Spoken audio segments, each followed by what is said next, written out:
Hello all welcome back to my another video. ഇന്നത്തെ video എന്ന് പറയുന്നത് നമ്മുടെ ദിയ കൃഷ്ണ ഓബയോസിയുടെ കോണറായിട്ടുള്ള ദിയ കൃഷ്ണയുടെ ഭയങ്കര ഫേമസ് ആയിട്ടുള്ള ബ്രിഞ്ചാൾ ഫ്രൈ ആണ് കേട്ടോ ഉണ്ടാക്കി നോക്കാൻ പോകുന്നത്. വീഡിയോ കണ്ടപ്പോൾ ഒരു ഭയങ്കര കൊതി, ഒരു വെറൈറ്റി ആയിട്ട് തോന്നി. അപ്പോൾ അതങ്ങ് ഉണ്ടാക്കാമെന്ന് വിചാരിച്ചു. അപ്പോൾ നമ്മുടെ വീട്ടിലുണ്ടായിട്ടുള്ള വഴുതനങ്ങ എടുത്ത് ചെറിയ ചെറിയ പീസായിട്ട് അങ്ങ് അരിഞ്ഞു. അതിനുശേഷം അതിനകത്തോട്ട് കുറച്ച് മുളക് പൊടി, പിന്നെ കുറച്ച് മഞ്ഞൾപ്പൊടി,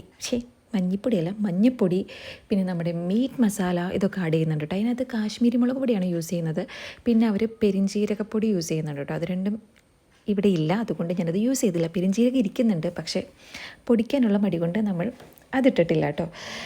അതിനുശേഷം നമ്മൾ ആവശ്യത്തിന് ഉപ്പിട്ട് കൊടുക്കുന്നുണ്ട്. പിന്നെ നമ്മുടെ ചെറുനാരങ്ങ അത് ഒരു പീസ് സ്ക്വീസ് ചെയ്ത് അതും ഒഴിക്കുന്നുണ്ട്.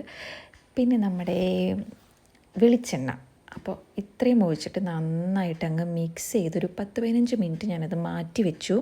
അതിനുശേഷം ഇതിൻ്റെ മെയിൻ ഇൻഗ്രീഡിയൻ്റ് എന്ന് പറയുന്നത് നമ്മുടെ ബട്ടറാണെന്ന് കേട്ടോ പറയുന്നത്. അപ്പോൾ ഞാൻ ബട്ടർ ഒഴിച്ച് അതിനകത്തോട്ട് നമ്മൾ മാഗ്നറ്റ് ചെയ്ത് വെച്ചാൽ നമ്മുടെ വഴുതനങ്ങ ഓരോന്നോരോന്നായിട്ട് രണ്ട് പുറവും മറിച്ച് കൊടുത്ത്, അറിയാലോ നമ്മൾ നോർമൽ ഫ്രൈ ചെയ്യുന്ന പോലെ തന്നെ ഫ്രൈ ചെയ്തെടുത്തോട്ടോ. അടിപൊളി ടേസ്റ്റ് എന്ന് വെച്ചാൽ അടിപൊളി ടേസ്റ്റ് ആയിരുന്നു.